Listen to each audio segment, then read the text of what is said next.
Major general Sanjay soy, ये कुल मिलाकर एक बड़ा चेंज अमेरिका की रणनीति में, स्ट्रैटेजी में नजर आता है। इससे पहले जो हमले हुए वो या तो सैन्य ठिकाने हो या फिर बंदरगाह हो, उन्हें निशाना बनाया जा रहा था, लेकिन अब सिविलियन इंफ्रास्ट्रक्चर पर भी हमले शुरू हो गए।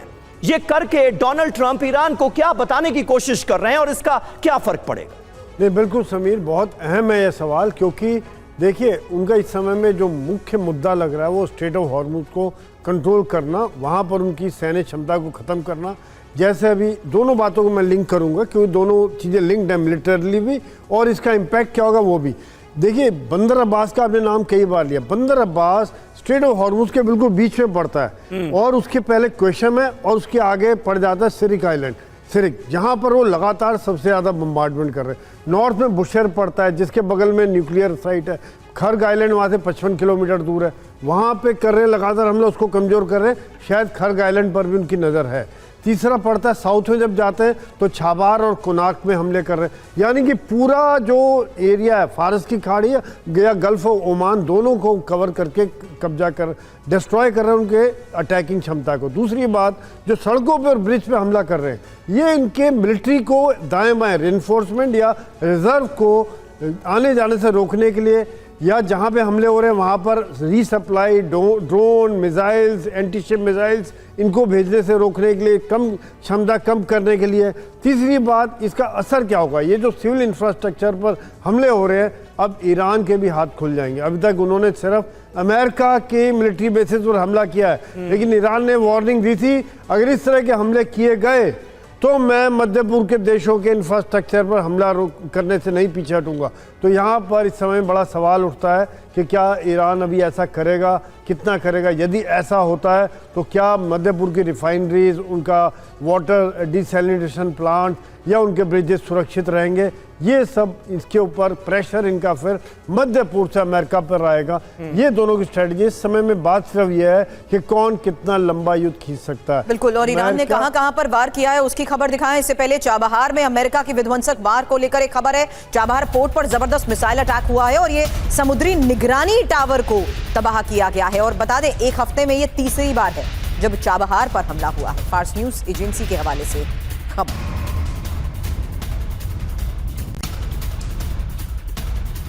और पश्चिम एशिया में अमेरिका ने दिखाई है अपनी हवाई ताकत। अमेरिकन आर्मी ने F-35A स्टेल्थ फाइटर जेट्स की गश्त की। अमेरिकी F-35A ने कई घंटों तक उड़ान भरी। अमेरिकी KC-135 विमान ने एयर टू एयर रीफ्यूलिंग की। अब ईरान के खिलाफ अमेरिका की नाकेबंदी कैसे सख्त होती जा रही है। खबर यह है कि नाकेबंदी तोड़ने पर बड़े हमले की चेतावनी और ओमान की खाड़ी में अमेरिकी मरीन यूनिट की तैनाती। हालांकि 11th मरीन एक्सपीडिशनरी यूनिट ने एक्शन दिखाया। यूएस सेना प्रमुख के निर्देश पर ईरान में हमले।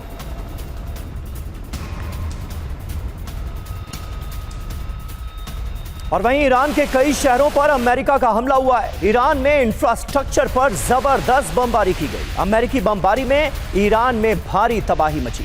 सेंटकॉम ने हमले का वीडियो जारी किया है। पश्चिमी एशिया में 50,000 से ज्यादा जवानों की तैनाती की गई है। ये 3 बड़ी खबरें तस्वीरों के साथ आपके सामने हैं। अमेरिकी सेना ईरान पर बड़े हमले के लिए तैयार है। एक तरफ अमेरिकी सेंट्रल कमांड ने यह कह दिया है, दूसरी तरफ आप तस्वीरें देखिए आने वाले वक्त के लिए कैसे तैयारियां की जा रही हैं। KC-135 के जरिए एयर टू एयर रीफ्यूलिंग की गई है। F-35A stealth fighter jet America का आपको गश्त करता हुआ नजर आ रहा है। दूसरी तरफ ओमान की खाड़ी में भी मरीन यूनिट तैनात कर दी। अब डिटेल इंफॉर्मेशन, क्योंकि ये छठा दिन है और छठे दिन लगातार ईरान पर विध्वंसक प्रहार को लेकर सेंटकॉम की तरफ से बड़े दावे किए गए। जहां पहली बड़ी बात, अमेरिका ने लगातार छठी रात बड़े पैमाने पर हमले किए। दूसरी बड़ी बात, अमेरिकी समय अनुसार रात 9:40 पर ऑपरेशन पूरा हुआ।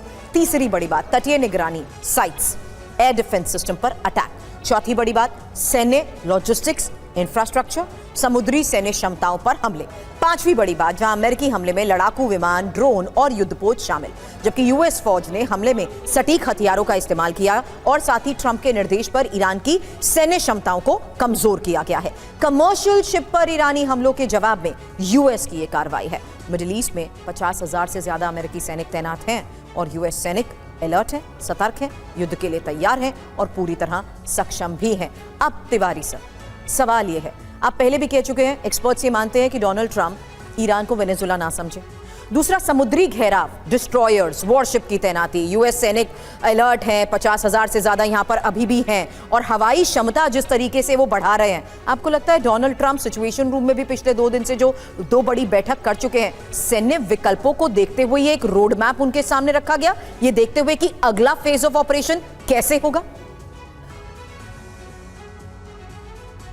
को जो जवाब मिला था पिछली ऑपरेशन हुआ था करीब 1-2 महीने पहले, उसमें ईरान ने बहुत तगड़े तरीके से जवाब दिया।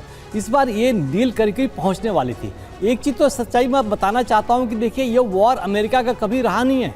इजराइल 40 साल से कोशिश कर रहा था कि ईरान के खिलाफ अमेरिका को इन्वॉल्व करूं। ये पहली बार हुआ है जब ट्रंप को नेतन्याहू सफल रहे हैं उनको एब्जॉर्ब करने में। और यहाँ पर जो बहुत 2 तगड़ी लॉबी है अमेरिका के अंदर, एक तो इजराइल को सपोर्ट करने वाली लॉबी है, दूसरा यूएस की अपनी नेशनलिस्ट लॉबी है। तो इजराइल इस फैक्ट को तो रूल आउट नहीं किया जा सकता। 28 फरवरी के बाद ये तमाम फैक्टर्स आप हर बार बताते हैं, इस बार ऐसा क्या बदल सकता है? इस बार आपको लगता है कि वो सैन्य विकल्प अपना सकते हैं और उसको लेकर फैसला संभव है? सुरभि, देखिए, सैनिक विकल्प उनके 50,000 सैनिक जो ईरान के पास जो 8 लाख आर्मी सेना है जो अभी बैठी हुई है, लड़ाई नहीं लड़ चुकी है, वहीं बैठी हुई है, अभी IRGC लड़ रही है। और अमेरिका अगर अपने सैन्य को उतारता है तो सबसे बड़ी गलती करता है। वो 2001 बार उतारने की कोशिश की थी, सारे लोग वहां से वापस आए थे। अभी देखिए कि ईरान का रिएक्शन देने में थोड़ा कमजोर अवश्य हुआ है, लेकिन वेट कर रहा है। लेकिन अभी जो फिलहाल जो होगा, ईरान तो अमेरिका में स्ट्राइक करेगा नहीं।